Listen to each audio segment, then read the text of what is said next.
Hi, and welcome to our October 2015 term orientation video. I'm John Montgomery, one of the co-founders of fxphd.com.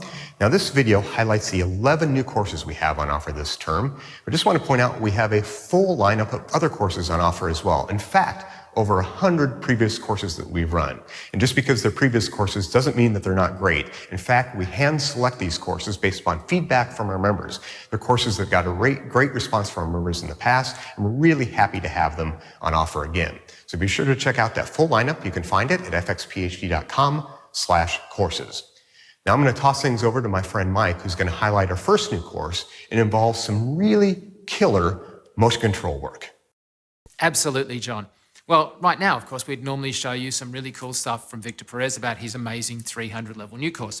But we can't do that because I'm about to jump on a plane and fly to Stockholm to meet Victor at Stiller Studios.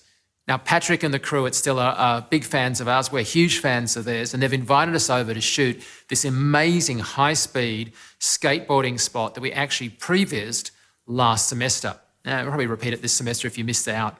Okay, and that's high-speed motion control. And not only that, but they've invited the guys who built the Bolt rig, the Cinebot, Mark Roberts, to fly in from London. They've got some new cool stuff that are going to pimp up the rig. And then in addition to that, the Love High Speed guys are coming over from London with the new Phantom camera. So all of that material is available for you and Victor to do outstanding work in this 300-level course. Hello, this is Victor Perez. Let me introduce you to this new 300-level course that we are going to shoot at Stiller Studios in Stockholm, in Sweden. I'm going to do this course together with Mike. We are going to explore 3 different areas during the course. Having the luxury of working with Stiller Studios, we are going to use not one, but several motion control cameras at high speed. So we are going to use the shot from there to use during the compositing process. And that is just one area, but the other is going to be integrating everything into a deep image compositing pipeline. So we are going to understand the fundamentals of working with deep image compositing, and then we are going to apply that to this project just to have the practice in the real world. So one of the coolest points of working here at Stiller Studios is that we are going to understand how the guys are going to use a pipeline that they have designed themselves to interact between Nuke and the Cyclops, which is this motion control rig that I have behind me, which is really cool. And they have tools to exchange information even in real time, like lens distortion and working with cameras to reshoot something that has been already shot and track. We are going to interact between the 3D and the 2D world from, in my point of view, the Nuke, that is what we are focusing in here. So I hope to see you during the course and in the forums. And it isn't our only 300-level course. In fact, because of sort of requests from you guys, we've done a bunch of 300-level courses. The next one I want to talk about is John. Now, John's doing an Unreal Engine course here at fxphd, and he actually went over to Stiller and worked out how to do motion control and Unreal Engine stuff. So let's have a look now at what John's going to be doing in his course. Hi everyone, this is John Gress, and welcome to the Orientation Week video for UNR 301, Motion Control and Unreal Engine 4. In this course, we pick up right from where we left off with UE4 in the 202 course, where we introduce you to all the new features of UE4 and to a cutting-edge prototype pipeline for using motion control with UE4 to create a real-world, live-action, real-time game engine production and visual effects solution. But in this course, we'll be focused on applying all of that information in real production solution scenarios to integrate real motion control shoots with UE4. We'll take you with us to the most sophisticated motion control studio in the world, Stiller Studios in Stockholm, Sweden, where you'll join us firsthand for each motion control shoot, introduce you to new and breaking concepts and techniques, and we'll provide you with all the actual motion control data and source footage so that you can try all of these techniques for yourself. Each shoot will cover different applications of this exciting new pipeline, and will bring together all of the concepts that we've covered in the previous UNR courses to create real-world, live-action, real-time game engine UE4 integrations. I'm really excited to be bringing you this course this term at fxphd, and hope you'll join us. I look forward to seeing you week 1 and in the forums. The next courses we want to cover speak to the heart of fxphd, and that's visual effects. The first new course is a new digital map painting course being taught by Ludovic Ayakim. He's taught a ton of courses for us in the past. We have a lot of his repeating as well, so be sure to check those out. As well as a new VFX course, which builds an entire underwater shot from scratch. Hey guys, for this new DMP term, I choose a theme based on the Maze Runner 2 images that we can see around. So the idea is to start with an image like this. It's probably won't be this one, it's just a reference for this presentation. We will start to change the sky to create something a bit more dramatic. Then we're going to put some sand, and it's going to be quite interesting to see how we can integrate the sand on the plate, see all the contacts here. We're going to see how to play with the shadows and how to add a lot of small details. We're also going to destroy a lot of the buildings, maybe a bridge if we can find one. So we're going to work on this sort of destruction, integration, set extension, post-apocalyptic thing. And at the end, we're going to work on the grading of everything to try to bring a nice mood in it. So we probably won't do any camera move in this one. No 3D, no nuke, just Photoshop, but an advanced Photoshop use. And the goal is to actually finish the shot and make it as final as possible as it would be in a movie. If you're interested in pushing a little bit the painting that we've done before, just follow the term and we'll do a proper matte painting from the beginning to the end. The idea for this new VFX term is to create a full CG shot based on the idea of a submarine in the deep sea. So we're going to start with something like a cave or a canyon like this, and then we're going to transform it into something that would be underwater like this. We're also going to, so that's going to be the DMP part of it. We're also going to do a modeling, texturing, look dev of a submarine like this, like an exploration submarine. Then we're going to set up a layout, so we may do a bit of animation of it, maybe a small camera move in it. Then we're going to do the lighting of this. And then we're going to pass everything to the comp to merge all the different passes. The comp is going to work on the lighting as well, creating a bit of caustic, maybe some volumetric lights in it. And we're going to show you in Nuke how to use the particle system to create some bubbles and animation in the water. So we're going to have a bit of animation around the submarine as well, based on the Nuke particle system. So a pretty complete term here, from the modeling, texturing, look deving of the submarine, the lighting of the whole scene, DMP to create the environment here, and then compositing to go through everything to make it looking real, with an extra of particle work using the Nuke particle system. So I hope you will enjoy this new VFX term. Hi, and welcome to an overview of VFX 304. For any new compositor, 3D lighting artist, or 3D generalist, this course will show how to complete a highly detailed and complex VFX destruction shot using the latest high-end film post-production software. Techniques including interactive lighting using Pixar's RIS, lighting pyro effects in Mantra, deep compositing and stereoscopic workflows in Nuke X will all be covered in this course. The software packages used will include SideFX Houdini and Autodesk Maya, as well as the Foundry Nuke, which are all high-end software for effects simulation and 3D animation. This is an intermediate to advanced course, and students are given access to full versions of all software used in the course via fxphd VPN. All the 3D scene files, 3D rendered layers, stock footage, and deep rendered files will be available to all students to complete the course. Hope you enjoy it. Well, it goes without saying that the compositing tool of choice for artists all around the world is Nuke. So we're really happy to announce that we've got a brand new intermediate level Nuke course being taught by Josh Galvencia. Let's hear from him what he's got planned for the term. Hey everybody, welcome to Nuke 233, Hollywood Techniques for Indie Projects. I'm excited to announce that we're working with Corridor Digital, the popular YouTube channel, to take some of their footage and renders and bring them to final inside of Nuke using these awesome techniques. We're going to have access to some really cool footage. We're going to learn a lot of cool things that you can do inside of Nuke and its benefits that will help us bring these shots to final. We're going to cover advanced roto and paint techniques, projection mapping, multi-channel EXR renders, utility renderers such as a depth pass, camera tracking. We're going to create a gizmo that's going to help us do some repeat effects pretty quickly. We're going to do a little bit of set extension, and we're going to have such a good time using this awesome footage provided to us by Corridor Digital. I think our shots are going to look great, and I think we're all going to learn some really cool, powerful techniques that are going to help us bring our shots to final inside of Nuke using its awesome, true 3D environment. I can't wait to see you guys in the course, and I know we're all going to have a lot of fun. I'll see you there.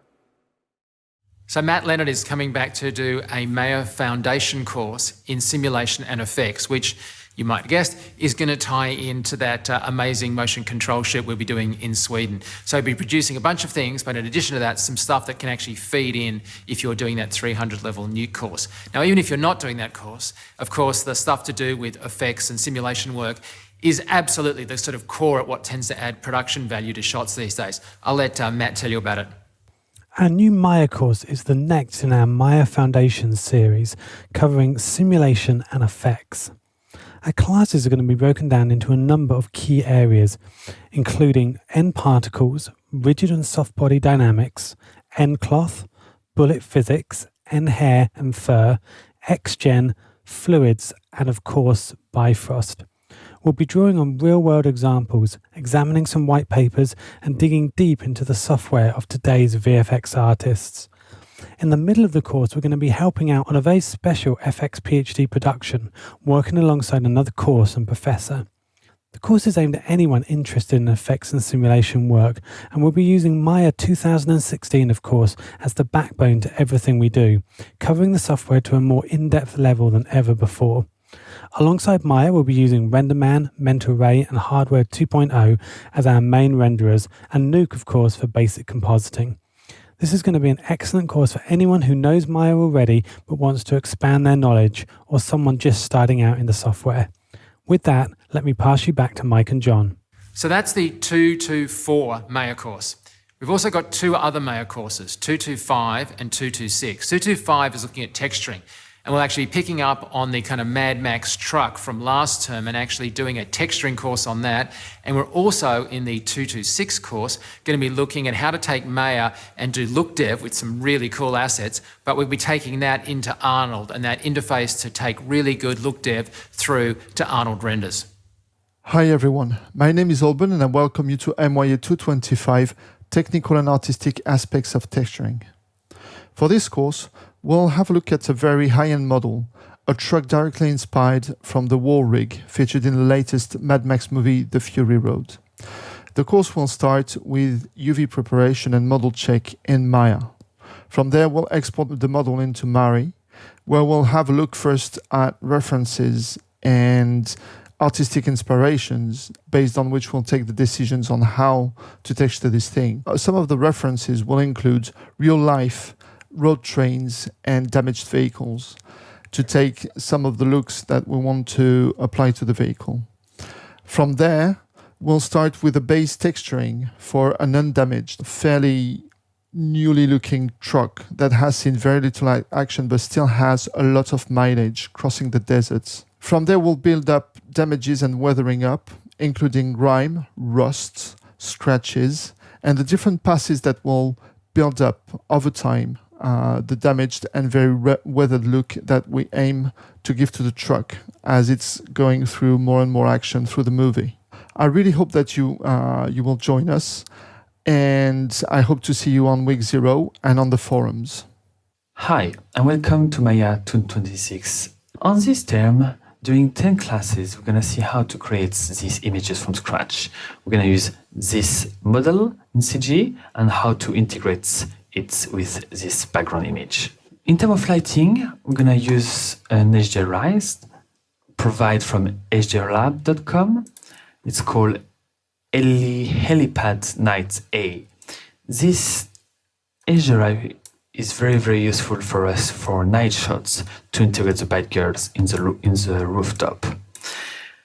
With Maya, we have obviously a modeling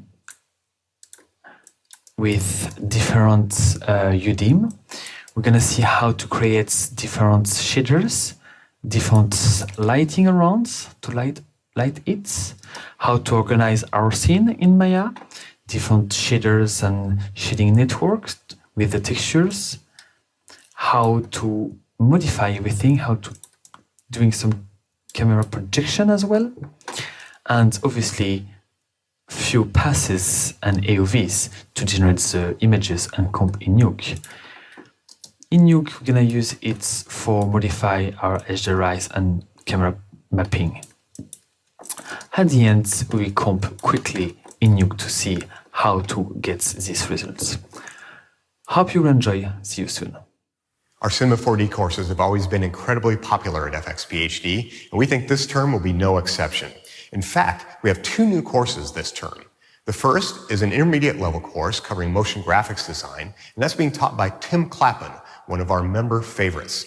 The second is being taught by a new prof, Perry Haravis, and he's taking a bit of a different tack for us, and that's taking a look at doing effects in Cinema 4D and how you can use it to get great results utilizing its built-in effects as well as the new Houdini engine integration. Hi everyone, Tim Clapham here, and it's great to be back for a brand new term here at fxphd. The course I'm taking is C4D 219 Motion Graphics Production Techniques with Cinema 4D. This course is aimed primarily at intermediate users and will be using Cinema 4D Release 17. As we'll be using Release 17, we will of course take a look at the take system. The take system allows you to create certain takes which facilitates changing camera, render settings, even down to object level where we can use it to control certain parameters of objects. We can use it for controlling our tags, changing materials, switching the state of layers. We'll also be covering things such as tokens. Generally, the take system is fantastic for working with multi-shot projects. The course itself will be split into 4 mini projects where we'll be looking at some real-world production techniques that we've used here at Lux, such as this example where we'll start by building a simple page turn. We'll look at creating joint chains, weighting our mesh. We'll then create some spline IK. We'll expand upon that simple setup and build a more complex rig, such as this example here, where we can open the book and we have multiple pages turning.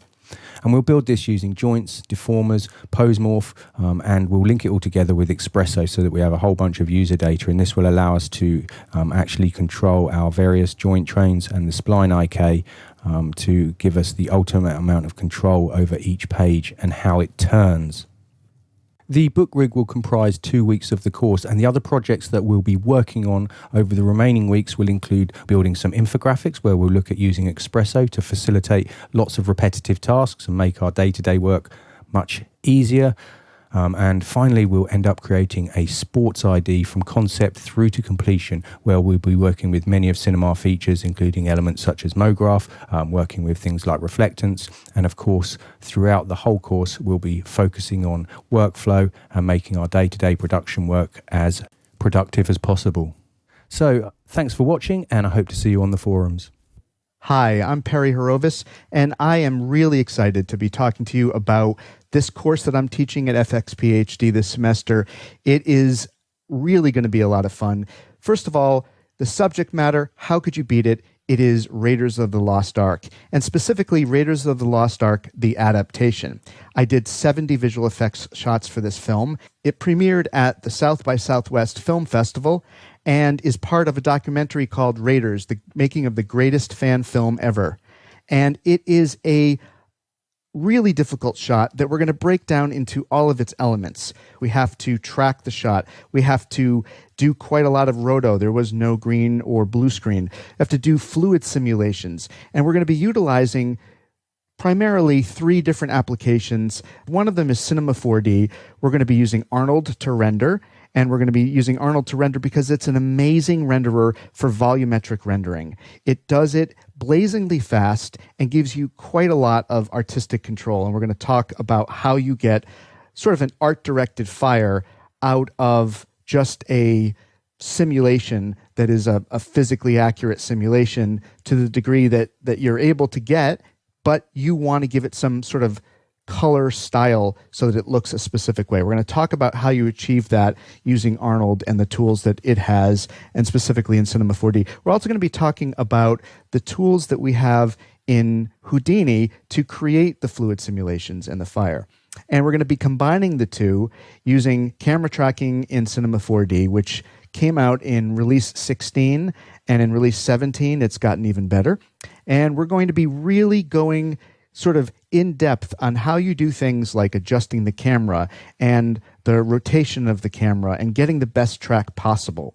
How you combine all of these elements inside of Nuke to make the best composite that you can possibly have. It's going to be quite a lot of fun. It's going to be a lot of work, and I'm really excited for you to join me in this course. Well, as I mentioned at the outset, I'll be doing background fundamentals again, and some of that will, of course, be from Stockholm, looking at the motion control stuff, but we'll also be this term looking at some incredible stuff to do with colour spaces, advances in workflow around new forms of things like ACCG, and we'll be looking at some really interesting applications that are really honourable in the area of VR that are way outside what you might expect. Now, I just want to flag two things for you while I've got you. Firstly is the VPN, which is terrific. It lets you download full versions of software that you may not have, so you can develop amazing stuff for your showreel. These are full versions that are non-commercial but don't have any watermarks. And what happens is simply that instead of contacting, say, a licensed server that might be at your place, it contacts our virtual license server. But other than that, it's a full version that you can use for training here at fxphd. The second thing is the forums, which is for all of the courses we've just discussed, which are the new courses, plus a whole lot of repeat courses, a great chance for you to get sort of information, questions answered from the professors themselves, because they're in the forums each week answering your questions. In addition to that, we of course have other courses that are different from that in that they're just the Vault courses, and they're available for full download. Hundreds of courses available here at fxphd to help you take your career to the next level. I hope you can join us this term at fxphd.com.